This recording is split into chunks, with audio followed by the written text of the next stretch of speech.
presentation next week to other GoodWill marketers around the country about our experience with this, because they want to learn. They want, we'd like to share best practices, and it's been very successful for us. So hopefully they'll be able to replicate it in their markets, and everyone will benefit. If you have enough to work with, if that is assuming you have enough resources to distribute. The reality is, we've been doing trunk shows successfully for several years. This is a natural evolution of a trunk show. Obviously, it's a trunk show that's just much bigger. But if it wasn't for our friends at Gensler and Pepco that gave us the resources that we needed in order to really launch this thing, it would still be, I think, just an idea that we had. I don't think that we would have come to fruition just yet, because there's so much involved, much more involved than we had originally anticipated. But it's paid off, so the return on investment has been well worth it. Tell us about how the branding has gone across from Gensler, and is that part of your lessons learned, this talk you're going to give? Did it connotate well? Did it resonate well with people? Do they think that this is maybe cream of a crop, or how did you come up with the edited concept? Gensler came up with the name, and Gensler was great because they gave us, very formal presentations if we were a client of theirs, and we appreciated the respect that they showed for us and for our mission. They came up with the name because they were bouncing around a variety of concepts that reflected the GoodWill mission. And the term edited kind of popped out to them because GoodWill's mission is turning lives around, it is changing lives, it's editing. We're editing lives. The clothing, we're editing clothing, we're reusing clothing, we're finding another use for it. So it's everything is constantly evolving. And so the word editing kind of captured both our operations, our retail operations, and our mission. And so they thought, why not use the term edited for GoodWill, so that it kind of gathered all of that together in one collective thought. And we loved it. We really loved it. We had to make some changes to the original logo design just because some challenges we had with the trademark, but the final image looks great. With which trademark? With the Smiling G trademark right here. But everything came out looking great, and we love it. But that's their coveted trademark that they use for the trucks and all the promotional. Just to give you a little history of GoodWill. GoodWill is not a vertical organization; it's a horizontal organization. So we have no national governing body. We all operate autonomously. But the GoodWill mark is owned by GoodWill Industries International. It's not. We don't own it. GoodWill Greater Washington does not own it, so we cannot manipulate that image. We can manipulate everything around it, but we can't manipulate that image. So the original design was very creative, because what they had done is they took what we call the Smiling G here, and they turned it around so it created an E. They actually spelled out edited with using the logo. We loved it, but we couldn't use it, which was unfortunate. But we came to. Who decided on that? Did you have a patent trademark attorney approach you and say, "Look, here are the rules of the game. Here's a handbook on how you can use this"? Yeah, GoodWill Industries International has brand standards that we have to adhere to. So we could not have changed the image that way, or else we would have got our hands slapped. Sure. And I understand that. Being a marketer, I understand trying to protect that image. You need to protect your trademark. Otherwise, if you change it too much, then you lose. You run the risk of losing that trademark. So I understand the challenges there, and I respect it. Do you mind taking this around a little? Having so much fun here.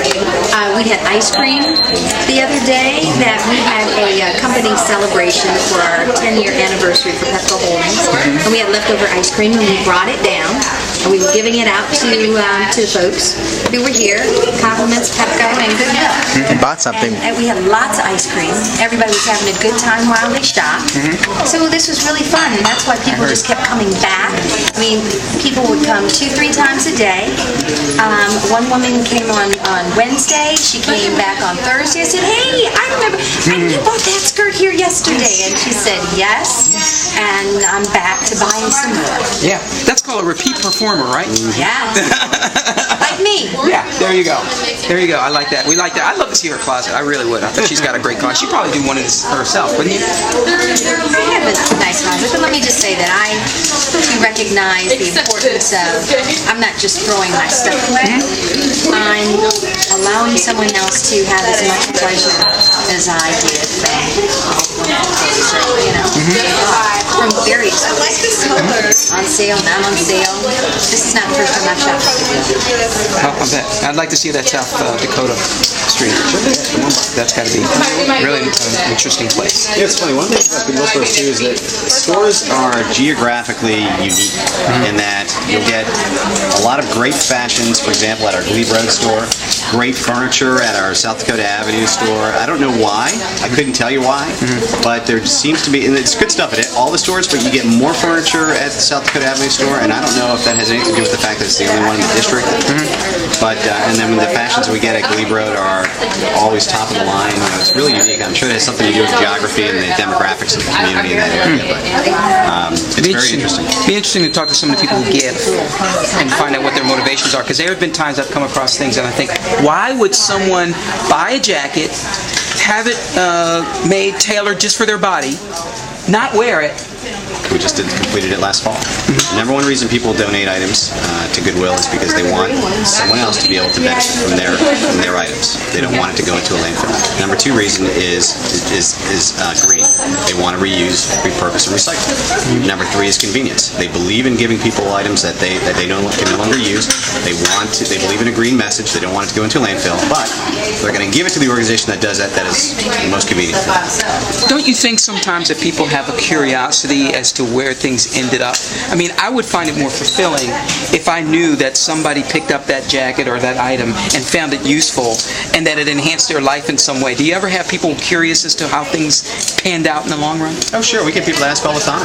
We've had people that have come back to us and say, you know what, I donated my jacket to you the other day and I didn't see it in the store. How come I didn't see it in the store? Well, there are some places where we'll take merchandise, will go into one donation center and it'll be shipped out to one of several different stores, so it's entirely possible they wouldn't see it. But I think that generally speaking, people really just want to know. They feel there's a guilt associated with taking your items that have value and throwing them in the trash. They don't want to do that. Who wants to do that? They want to recognize that it's got a longer lifespan. They'd rather that someone else be able to benefit from it, and that it's not going to hurt the local environment. And by giving it to GoodWill, people feel good about the fact that they're giving their items away, and quite frankly, there's a personal benefit, whether it's an emotional benefit because it's benefiting the community, or a financial benefit because they get the tax deduction. We're fine with whatever their motivation is. It's going to help somebody at the end of the day, and that's what matters. Have you ever? I was just going to say the other end of that is the people who come in and buy, the psychology associated with that. I don't feel guilty making all of the purchases that I've been making because I'm deriving pleasure, but I also know that I'm helping to benefit an organization that helps in the community as well. So it's a win-win. Oh, I don't think you should feel guilty, but I'm curious. So have hangers. So we've got a big show coming up at none other than the Italian Embassy, which is definitely one of the most elegant contemporary buildings in D.C. It is beautiful. So you must be looking forward to that event. Very excited. We did a series of fashion shows from 2005 until 2008, and then when the economy went south in 2009, we put it on the shelf because we couldn't find sponsors. So every year we keep asking ourselves again, should we bring it back? Should we bring it back? And finally this year we said, it seems like the time is right. Let's do it. The last fashion show in 2008 was being held at the French Embassy, so we decided that as we reintroduce it to the marketplace, why not hold it at the Italian Embassy, a culture that's also very well entrenched in the fashion world. So we thought that it would make logical sense to move from French fashion to Italian fashion and still be able to tie together the whole contemporary idea of GoodWill as a fashion resource. Well, it seems to make sense. But going from a place like South Dakota Warehouse on the South Dakota Avenue, and then coming to downtown, and then going to the Italian Embassy, where do you go from there? The Capitol? That's a good question. I don't know. We haven't thought that far ahead, I guess. I'm not sure where we'll go next year, but we're going to keep our eyes open and see what strikes us. But yeah, it's going to be a terrific fashion show. Our designer and our stylist, Chuan, she's going to integrate contemporary dance into the fashion show as well. So not only will you see GoodWill fashions going down the runway, presented on the runway, but they'll be integrated with contemporary dance. So the models will be dancing down the runway as opposed to just walking. So it'll be a real interesting show. And there's also going to be another pop-up shop there. So anyone that wants to come to the fashion show will be able to enjoy the entertainment on the runway, but they'll also be able to shop at a GoodWill pop-up shop that will be in the same space. So it'll be great. This sounds like a premier event, so I assume that there's going to be a coverage. So for people to know, what's the ticket admission going to be? There is. Most of the tickets are being sold through larger sponsors. sponsorship packages, but you can buy an individual ticket online. It's $200. You can buy them at fashionofgoodwill.org. So And all the money, of course, goes directly to fund our job training programs. that would be good to hear about some of the testimonials for people who have been successful engaging in your job training programs and how they've been able to benefit their own personal lives and evolve in some way. Yeah, as a matter of fact, we'll have several of them featured at the fashion show. At the show, They'll be great. there. Yeah, and all the artwork on the wall. These are all people. These are all success stories right back here. Deborah Jackson behind the register is one of our success stories. Her story is right on the wall back there. So We call her DJ. she's great. So She could be one. yeah, that's what that she actually shared that too. Oh, you're talking about Deborah Jack. I'm thinking Yeah. Debbie Jarvis. Who's Yeah. actually Oh DJ also. no. Deborah Jackson. Yeah. So they're coincidental. Yeah, how about that? Interesting. So, last but not least, you're closing up at 7 here. You've got other things going on. You've got to get ready for September 27th. September 27th. Right. And so, what kind of preparation is going to take to get all the things done? I'm sure you're going to have more items than ever to fill the cavernous space called the Italian Embassy. Yeah, actually, the pop-up shop there will probably be a little bit smaller just because so much of the space is going to be dedicated to the runway show. And of course, there'll be cocktails and hors d'oeuvres and networking. But it will take just as much time to go out and collect the best items we can find to put in the pop-up shop. And of course, everything that you see on the runway will be for sale as well. Once it comes off the runway, it'll be put right in a rack. It'll be priced, and it'll be pushed right out to the retail store. Okay, well, it sounds like you got it all figured out. We want to ask you about the design here. This is just so cool to take hangers and to arrange them the way you've done. It almost looks like sails. Yeah. The way that you got them set up. Whose brilliance was that, and how did that come about? I'd like to say it was mine, but I'm just not that creative. No, this was the Gensler team, once again. I don't know what their inspiration was, but it's beautiful, and it really works for us, and they have had a huge impact. What attracted you to this piece? You're an international traveler? You're from Africa? So where's Africa on there? I can't quite place it.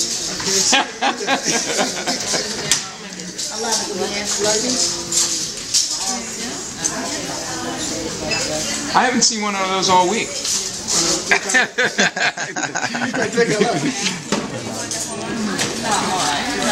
Is this do you think this is the Copernicus model? Okay. Was he one of the first to circumvent the globe? Circumnavigate? I'm just admiring you. Would you like it? I would like it. It's 396 cents. All right. So? Okay. That's a good deal. You're dressed for it.